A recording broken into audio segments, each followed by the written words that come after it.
Livro Na Hora do Adeus, capítulo 31. Consciência, a bússola da salvação. Dali fomos para uma capela que nada tinha, nem flores, nem velas. Era também um garoto de seus 16 anos que havia sido assassinado. As pessoas gritavam e choravam bastante, inconformadas. Anderson era filho de uma diarista e de um pedreiro. Desde criança furtava e se metia com marginais. Apesar de presenciarmos desmaios, gritos e impropérios, ficamos intrigados pelo fato de que o coitado do Anderson nem no cemitério se encontrava. Só o corpo físico víamos ali. O que está acontecendo com esse menino, Henrico? Anderson, desde os 8 anos, já assaltava e roubava residências. Os marginais o adoravam, era um torturador nato.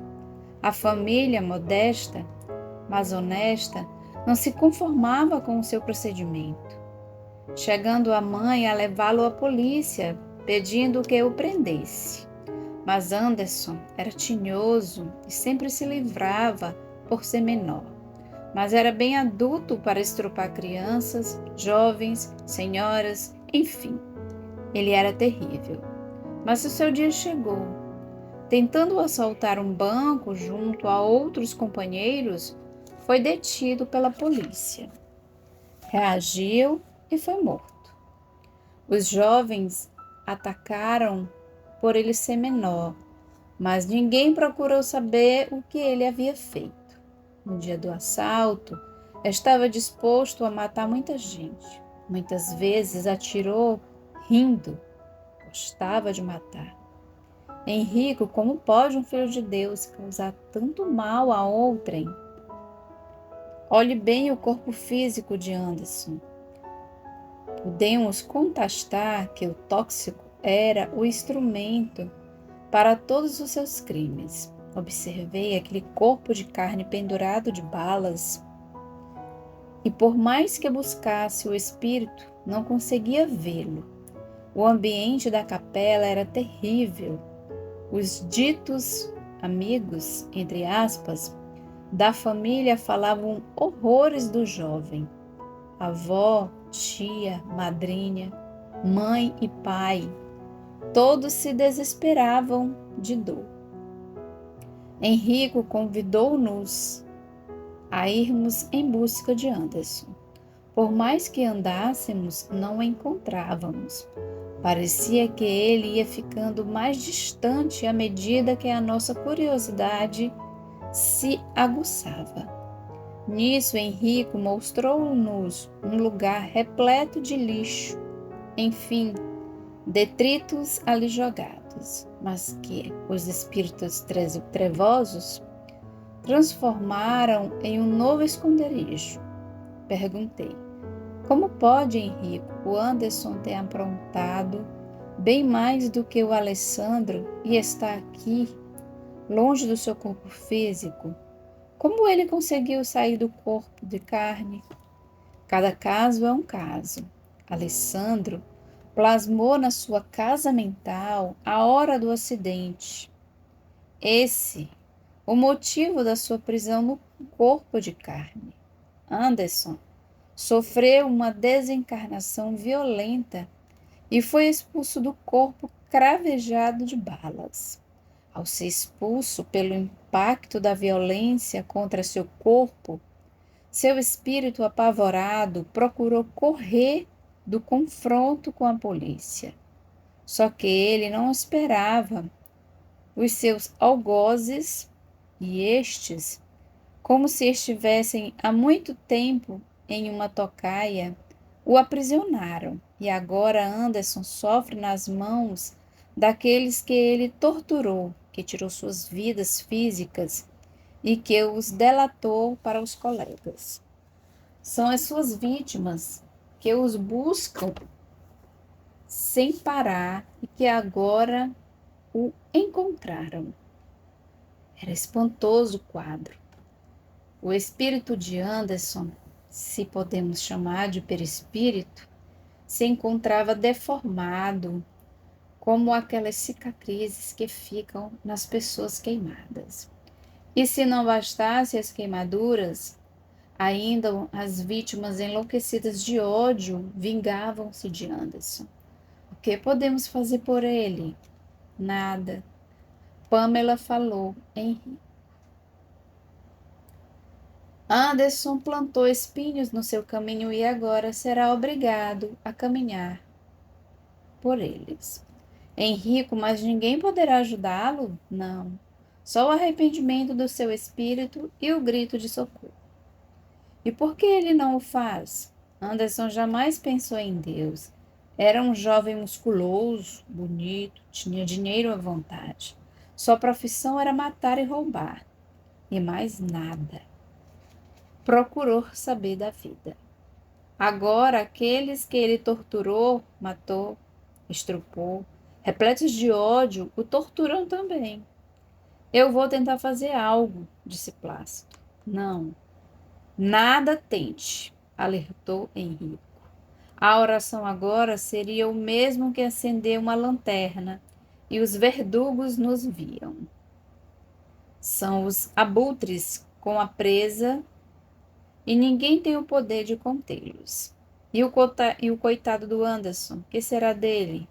Luiz, uma das mais importantes conquistas do espírito é cumprir com os seus deveres. O homem que foge dos seus compromissos para com Deus considera-se repleto de direitos, mas desconhecendo os deveres, vai obtendo vantagens, julga-se vencedor, inteligente e esperto. Mas infeliz ele é, porque cada homem recebeu de Deus uma arma que se chama liberdade. Feliz daquele que usa para o seu crescimento espiritual e para a paz do seu próximo.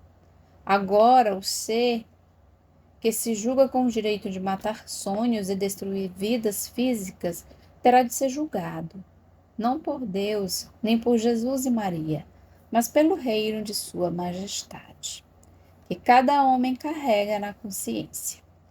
Castigo não existe. Deus é Pai bondoso e amigo, e ama todas as suas criaturas. O seu reino nunca será destruído. E feliz do homem que o honra eternamente e jamais viola a sua lei.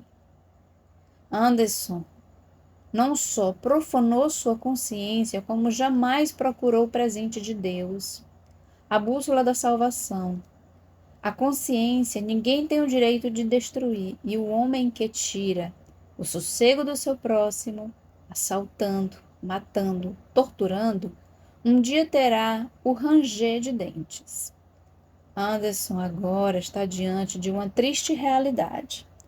As imensas folhas do seu livro da vida. Por mais que tentemos, ele não irá nos ouvir. No mundo que construiu para si só, isso existia. Drogas, álcool, sexo, sangue e dinheiro. Para um técnico ou um mensageiro chegar perto é difícil demais. Se no espírito sublimado a rede fluídica do amor forma um elo protetor, em um espírito cuja vida foi de ódio, egoísmo, vaidade e orgulho, o seu campo magnético apresenta-se de difícil acesso ao seu corpo. Mostra-se circundado de elementos infectos de odor forte, fumaças escuras e ventos fortes que circulam como redemoinho. Quase não divisamos a forma perispiritual de uma alma que só causou dores e sofrimento no plano físico. Anderson era visível só para as suas enfurecidas vítimas. Para nós, era uma avalanche de ventos e fumaça de dor insuportável. E os centros de força, porque parecem apagados? Você não deixa de ter razão, Pamela. Sendo os centros de força os captadores do fluido cósmico universal, Anderson, como outros mais, com o coração repleto de ódio, maldade e ganância, foi se tornando tão materializado quando ainda encarnado que pouco recebia do alto. As suas rodas energéticas, como diz o nome, abasteciam a sua alma que vivia sem medo. Só os plexos e as rodas mantinham seu corpo funcionando. Vivendo com um mínimo de fluidos celeste, cada vez mais endurecido. Anderson nada fazia. Pelo seu espírito que se mantinha encarnado, prisioneiro, que tanto necessitava do alto, mas quase nada oferecia ao seu perispiritual. Em consequência, foi pouco a pouco se deformando.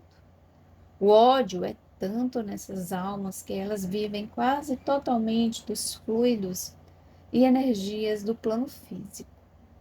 O perispírito, a veste do espírito vai ficando como ficam as roupas de seda quando o homem passa por espinheiros e lodaçais e não tem cuidado com elas. Infeliz do espírito que não mantém limpo e bem cuidado. Se ficar longe do fluido cósmico universal, sentirá profundas deformações. E a alma, mantida pelo ódio e desobediente às leis, vê-se desprotegida e logo sofre por tê-las desrespeitado. Sem proteção, sempre sofre um fim trágico. O caso de Anderson veio confirmar que aquele que vem ao mundo somente em busca de suas riquezas, bem longe da grandeza de Deus. Como é fácil, Henrico, pertencer a religiões onde basta pedir perdão para sermos salvos. Na doutrina espírita, temos a certeza de que Deus perdoa todos os seus filhos, mas a lei é implacável e aquele que erra terá de pagar por todos os seus erros. Não entendi. É como um filho rebelde, Luiz. Ele pode ser perdoado pela mãe, que o ama, mas se cometer delitos contra a sociedade, a mãe não vai livrá-lo. A lei sim irá julgá-lo. Deus perdoa infinitamente, mas ele jamais vai contra as leis da natureza, que são imutáveis. Como Anderson poderá se livrar dos seus verdugos? Quando ele se conscientizar de que Deus é o Pai amado e pedir com o coração repleto de arrependimento, ajuda ao alto. E ele será socorrido? Sim, mas se livrará somente dos seus algozes, não dos seus erros.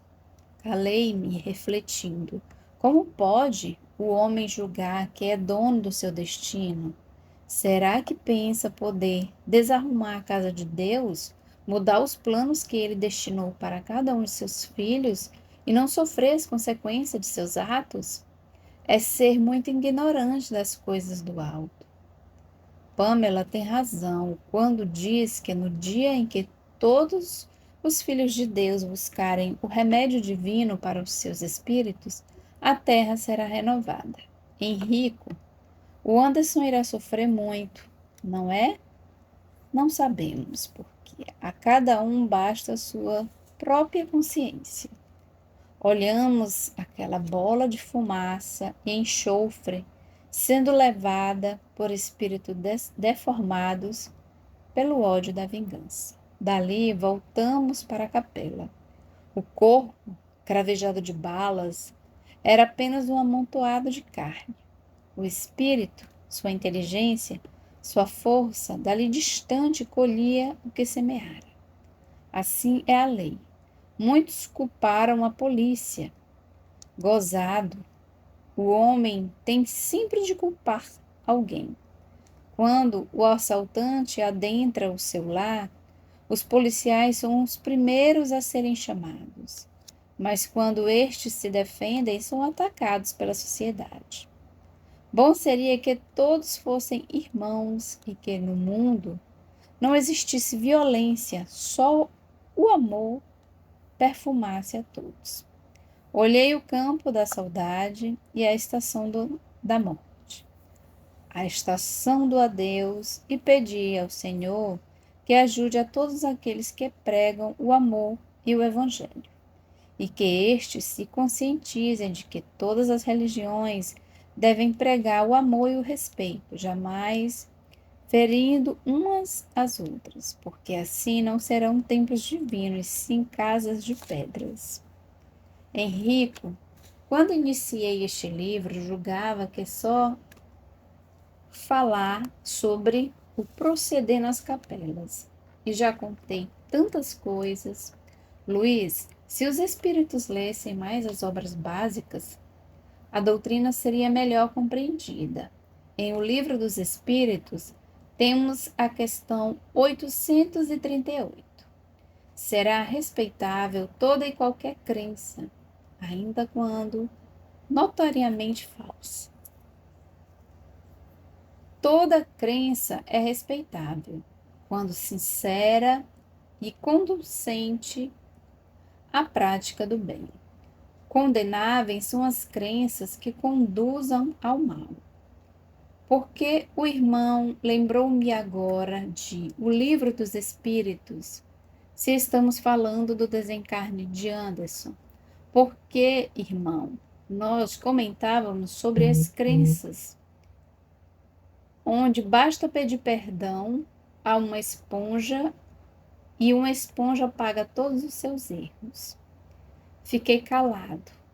Ele, sorrindo, me disse: Luiz, isso ocorrerá até um dia em que as religiões se conscientizarem de que só unidas a Jesus elas serão úteis ao homem e que ninguém tem o direito de se opor à liberdade de consciência. Uns podem gostar das rosas, outros dos lírios. Agora, atacar outrem porque ela não pensa como nós é não conhecer o Cristo. Felizmente, estamos voltando à era da barbárie, onde se tinha de calar em relação à sua crença para não ser levado à fogueira. Hoje os ataques são tantos e o pior é que poucos espíritas estão preocupados com isso. Uma união sincera entre todas as religiões seria tão proveitosa para a humanidade. Enquanto os líderes se separam, o povo se dispersa e encontra um mundo repleto de violência. Henrico, interveio Pamela. As obras básicas são completas. A questão 838 do Livro dos Espíritos é de uma pureza divina. Vejamos outra questão. A 840. Será atentar contra a liberdade de consciência por óbices a crenças capazes de causar perturbações à sociedade? Podem reprimir-se os atos, mas as crenças íntimas é inacessível. E segue o comentário. Reprimir os atos exteriores de uma crença quando acarretam qualquer prejuízo a terceiros não é atentar contra a liberdade de consciência, pois que essa repreensão em nada irá à crença, a liberdade que ela conserva integral. O que transforma o homem não são os ataques, nem a violência ou os discursos doutrinários. O que toca os corações são os exemplos de um homem de fé raciocinada e de bom senso. Henrico nos convidou a visitarmos outra capela em uma grande cidade.